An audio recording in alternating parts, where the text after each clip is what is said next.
Hello, good morning. હું છું wellness coach રોનક.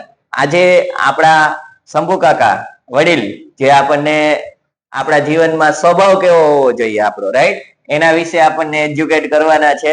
તો over to you Shambhu uncle. મારું નામ શંભુભાઈ ઠુમર છે. હું આજે આપણને ઘણી વાર એવું થાય કે આપણો સ્વભાવ ઘણી જગ્યાએ નડતો હોય.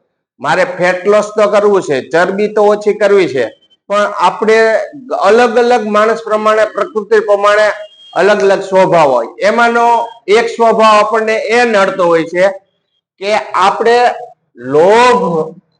મન છે ને આપણું લોભી હોય, લોભની ગાંઠ હોય. હવે લોભની ગાંઠ હોય ને એટલે શું થાય, આપણે સારું છે પણ મોંઘું છે, આવી રીતનો આપણે મેસેજ આવતો હોય. હવે આ આપણી નબળાઈ છે. ફેટ લોસ કરવું છે એ પાકું છે, પણ મને લોભની ગાંઠ છે ને એટલે હું કરી ન શકતો હોય. તો એ લોભની ગાંઠ એ નબળાઈ છે, તો એ નબળાઈને મારે બળ સ્વરૂપે કેમ રૂપાંતરિત કરવી એના વિશે આજે આપણે વાત કરશું. હવે લોભના ઘણા ઘણા કારણો હોય. જેમ કે ગાંધીજી છે આપણી નબળાઈને શસ્ત્ર બનાવ્યું, તે આપણને બધાને ખબર છે. ખાલી અહિંસા નહીં, પણ અસહકારની ભાવના ઉભી કરી કે એ લોકોનું કઈ આપણે વાપરવું જ નહીં, કે મફતમાં તો એ આપશે નહીં, એટલે ઓટોમેટિક એનો બિઝનેસ બંધ થાય તો એ ચાલ્યા જશે. બીજું, આપણે ત્યાં નબળાઈના કારણ હોય, બરોબર. લોભી મન એમનેમ નથી, આપણને ઘણું બધું ઓલું હોય એટલે આપણે એમ કે આ કોસ્ટલી છે. સરસ છે, સરસ, પણ કોસ્ટલી છે, કારણ કે આપણે મને નક્કી કર્યું છે. એ શું કામ એમ નક્કી કરે છે કે લોભની ગાંઠ છે.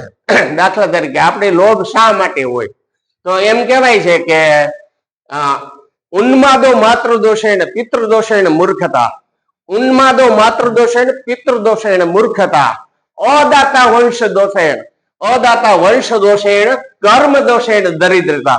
અદાતા શબ્દ છે ને એ લોભની ગાંઠ છે. આપણે કઈ આપી ન શકીએ, આમ ખીચામાંથી હાથ નીકળે પાછો નાખી દઈએ, નથી દેવાતું. શું કામ? આપણે લોભની ગાંઠ સ્વભાવમાં બંધાયેલી છે, એટલે એને આપણે બળ બનાવવાનું છે. દાખલા તરીકે આપણે કોઈ વાત કરવી છે, પણ આપણે ક્લચમાં આવી જાવ ને તો કરશું.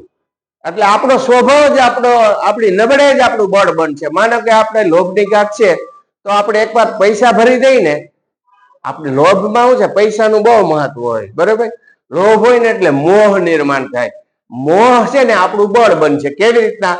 તો કે આપણે જે કઈ પેમેન્ટ કર્યું છે એકવાર કરી દીધું, એટલે હવે આપણો સ્વભાવ શું છે, મોહનો, લોભનો.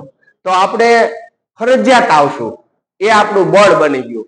વસૂલ કરવા, ઘણા એમ કે વસૂલ કરો, વસૂલ કરવા કરતા આપણે એમાં ક્લચ થયા, એટલે આપણે નિયમિત એ વસ્તુ કરશો ને આપણો ફેટ લોસ નો હેતુ સર છે. એટલે હેતુ આપણે જે છે તે બળવાન થયો. એટલે આપણે આ એક શાસ્ત્રોક્ત વાત છે કે સ્વભાવને અથવા નબળા સ્વભાવને બળવાન કેમ બનાવવો. અસ્તુ, થેન્ક્સ.